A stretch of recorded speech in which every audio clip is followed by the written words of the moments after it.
श्री कृष्णा, राधे राधे। और वृंदावन का वास कैसे मिलेगा उसका सेकंड पार्ट यहाँ से शुरू होता है।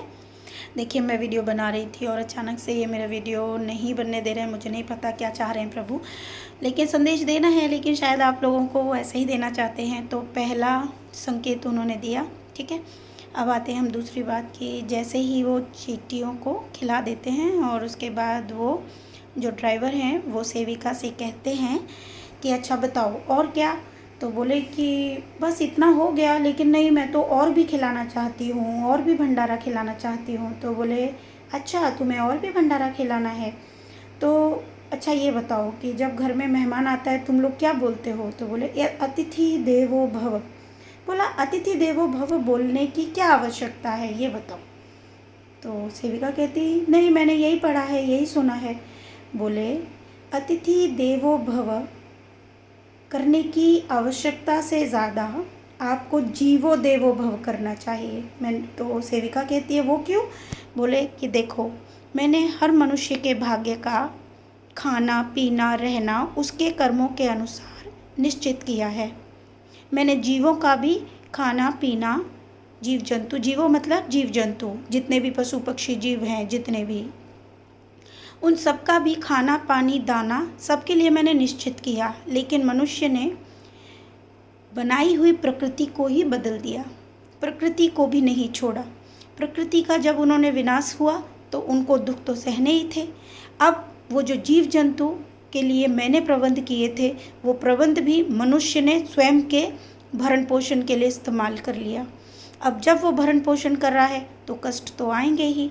तो अब मनुष्यों का कर्तव्य बनता है कि वो जीव जंतुओं की मदद करे। और मैंने जीव जंतुओं और मनुष्य में एक अंतर रखा कि मैंने मनुष्य को बुद्धि दी, समझ दी, और उस समझ के आधार पर वो जीव जंतुओं का पेट भरे, उनको भंडारे दें, उनको भंडारे दें। मनुष्य को भंडारे देने की क्या ज़रूरत है।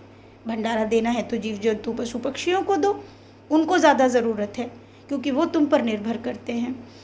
जब ये बात प्रभु ने कही तो वो कहते अच्छा, तो मैं कैसे करूँगी, मेरे पास तो पैसा ही नहीं। बोले देखो, कितने सारे लोग हैं जो रोटी चावल दाल सब उठा उठा के ऐसे ही फेंक देते हैं। तुम्हें अगर रास्ते में मिलते हैं, तुम पुण्य कमाना चाहते हो, तो तुम्हें कम से कम पैसा ना होते हुए भी तुम रोटी जो भी तुमको मिलता है उसको उठा के किसी भी पशु पक्षी या जानवर को तुम्हें वो खिलाना चाहिए। चलो मैं दिखाता हूँ, देखो। तो वो देखते हैं कि वहाँ पर चावल गिरे हुए थे, साइड में कुछ रोटियां, तो उन्होंने वो उठवाई ड्राइवर ने, और वो सारी चीज़ें जो है उसको दिलवा दी। तो सेविका कहती है लेकिन आप जो है ना किसी की तरह बात कर रहे हैं, मेरी जान पहचान लग रहा है, आप किसी की तरह बात कर रहे हो।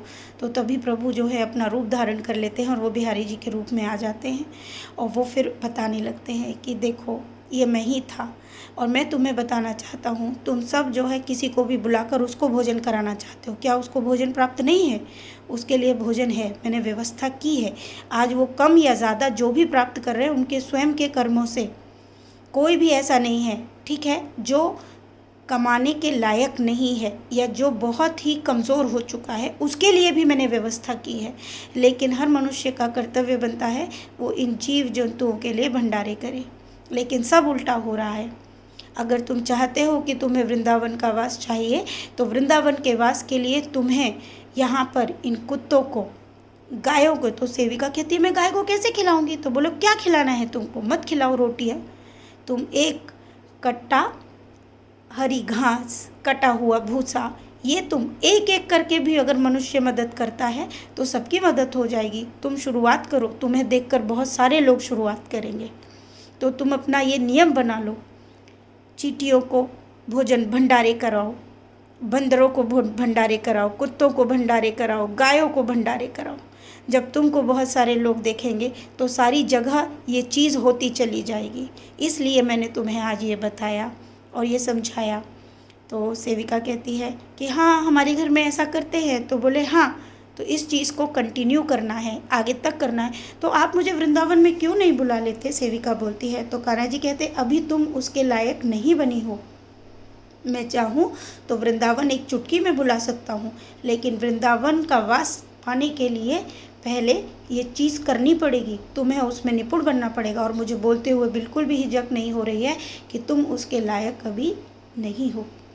जीवों की सेवा सबसे बड़ा धर्म होना चाहिए, ये प्रभु कहते हैं। और उसके बाद प्रभु कहते हैं ठीक है, अब मैं जाता हूँ और इस बात का ध्यान रखना, इस तरह से पैसे का इस्तेमाल करना। और प्रभु वहाँ से चले जाते हैं।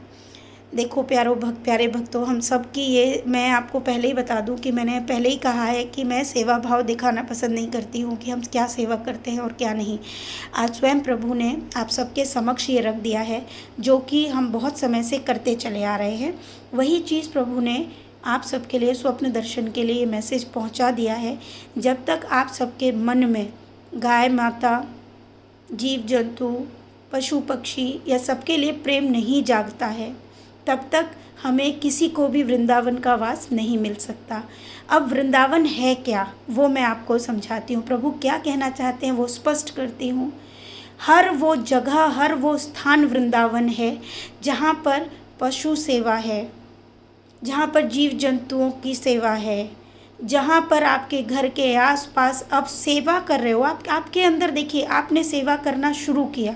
अब वो वृंदावन के बंदरों को आप भोजन कराओ या अपने घर के आसपास के बंदरों को, आप वृंदावन के कुत्तों को दूध पिलाओ या आपके घर के आसपास के कुत्तों को, ठीक है। आपके आसपास की चींटियों को दाना खिलाओ या वृंदावन की चींटियों को, आपको फल और पुण्य उतना ही प्राप्त होने वाला है।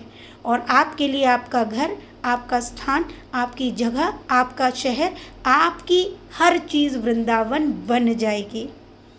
प्रभु का क्या कहना है उसको समझने की चेष्टा करिए।